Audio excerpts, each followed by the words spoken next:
Hi people, welcome back to my YouTube. It's your girl Honey. I hope you guys are doing really well. I know it's at a funny angle today, but I can't be pressed to hold my phone. I just can't do it. So I wanted to do a very quick video on my phone, not my camera. So I want to just upload it and just leave it there. Now, what's kind of inspired today's video is obviously everyone's, worried and anxious about Saturn and Pluto conjoining on the 12th of January. I'm going to just talk a little bit about that and why we shouldn't be worried. As astrologers, right, we are here to tell you guys to not let like things prevent you from doing the things that you want to do. You can I give people readings and everyone has a challenge somewhere on their birth chart. But I always say, don't let that stop you from getting what you want to get. You know, certain things can definitely make things harder for you, or you've got to go at a different angle, or even at a different pace to other people. But you can't like sit there and think, well, this is going to stop me. I can't do it. I can't do it. So when you think about Pluto is traumas, transformations, deaths, rebirths, endings, beginnings. It's a very uncomfortable planet, and it also relates to power struggles and control. When you think about Saturn, Saturn is rules, regulations, restrictions, responsibilities, limitations. I look at Saturn as being an authoritative figure, an older person. And these two planets are coming together. They're both malefics, right? They're both very uncomfortable planets. So there's going to be, and there has been, major changes already. And we're only, 10 days into the new year, and there's been so much shit go on. Now, for me, I have Jupiter in my first house, so my whole outlook on life has to be in a positive way. I want to look at things positively. To other people, it's just, I'm so scared, I'm so afraid, I'm so this and so that. I get it, like, it's okay to feel anxious, but I don't recommend like saying to you guys, oh, the world's ending and blah blah blah. The world's been ending, okay? But what this energy brings is control issues. And I feel because it's in Capricorn, Capricorn is about setting goals, it's about work, it's about no love. There's no love in Capricorn. And it's ruthless. So you have these two energies conjunct in Capricorn. Who's going to be affected? Now, because this is a worldly transit, it's going to affect every single person. You guys pull up your birth charts and have a look to see what house your Capricorn sits in. That house will be the house of focus for the next couple of years even. Saturn goes into Aquarius in March, okay? Then it goes retrograde, then back into Capricorn, then back into Aquarius, I think in December or I think it's October, I can't remember. But anyway, Pluto will still be in Capricorn. And the people that are going to be affected by this are people that have late degrees. And when I say late degrees, I'm talking from 22 onwards. And this is for cardinal signs, Aries, Cancer, Libra, and Capricorn. We feel it more than anybody else. Okay? We're going to be affected by this, and Capricorn energy is ruthless. So the people affected by this, I feel, will be people living below the poverty line, people who haven't really got a voice in the world, who don't feel like they're being heard or listened to. Look at our politics. I'm obviously in London. Most of you guys are in the US, and you guys have Trump as your fucking president. But we now have Boris Johnson as our prime minister.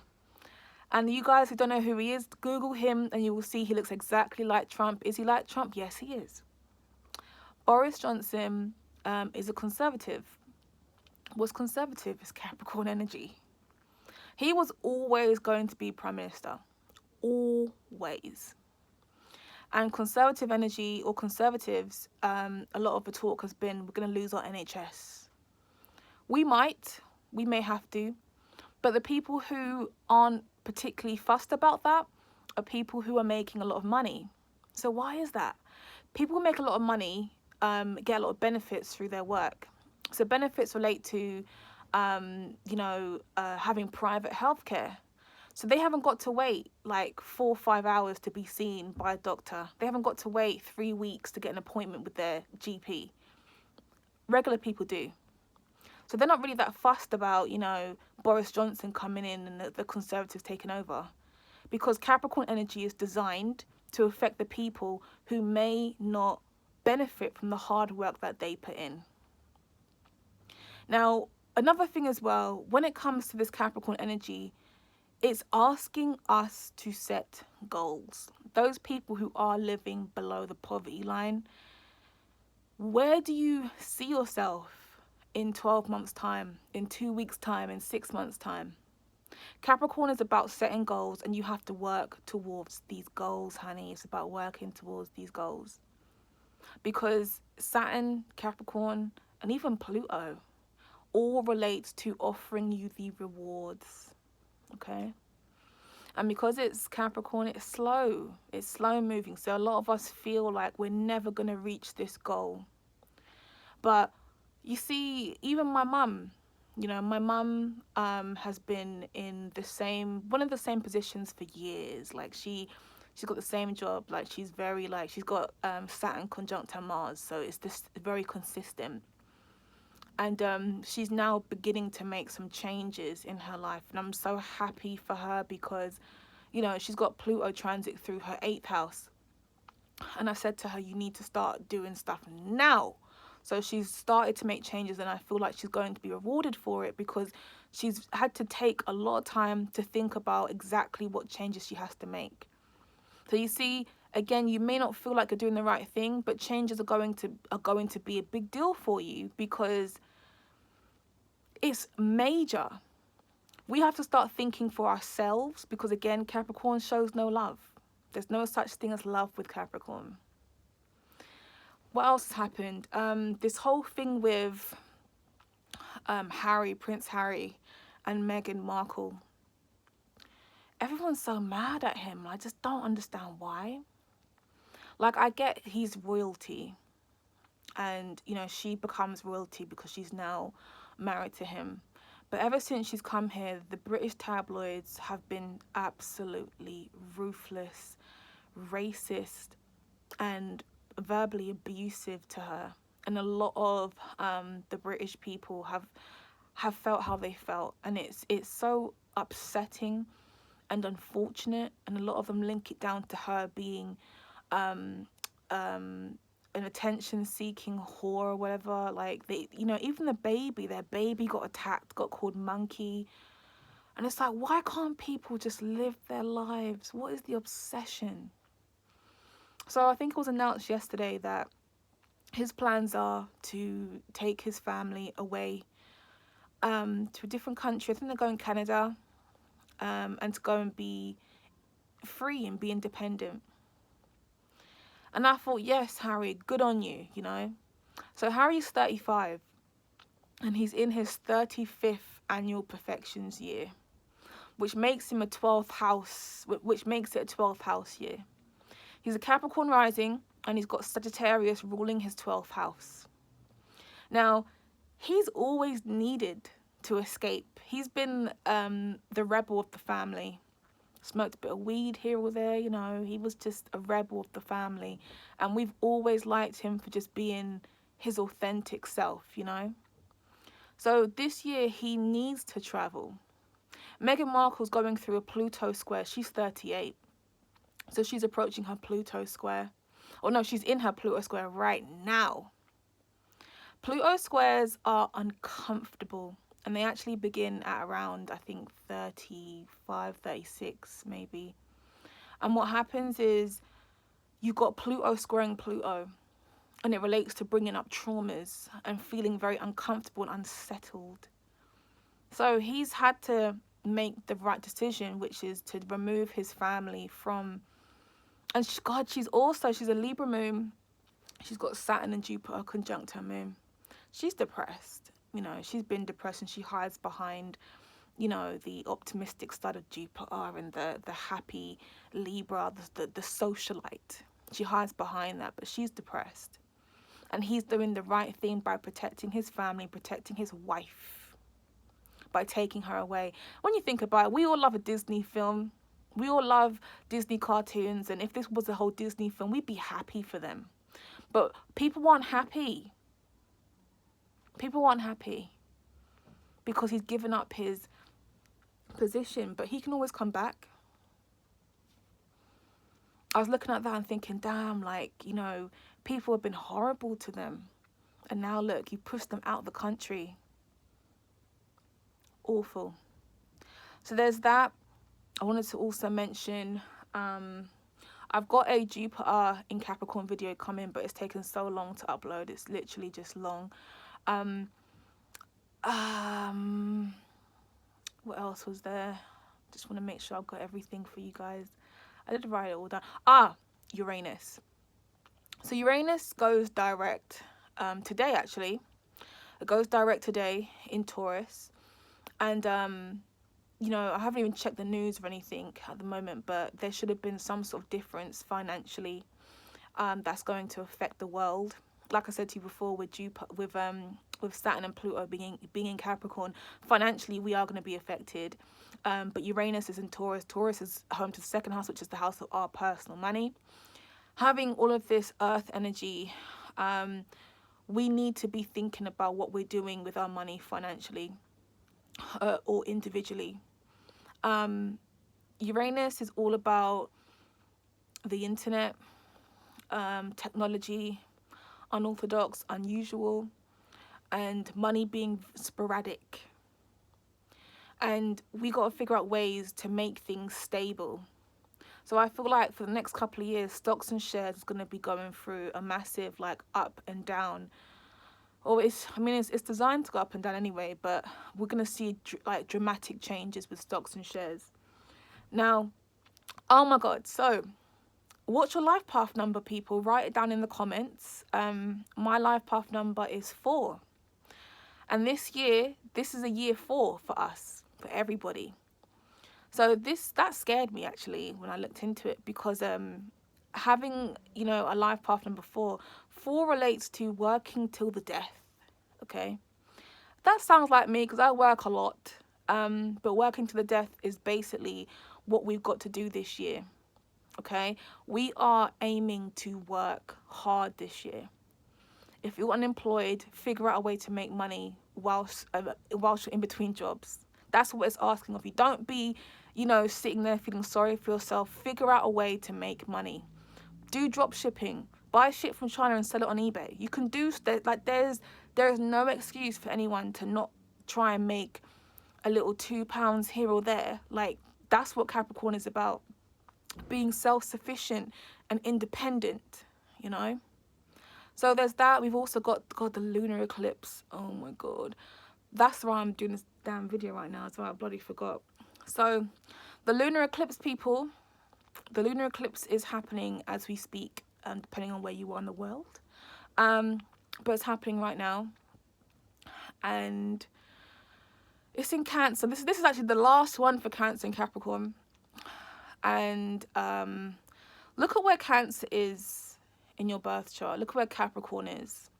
Okay, these are areas that we have to focus on and look into.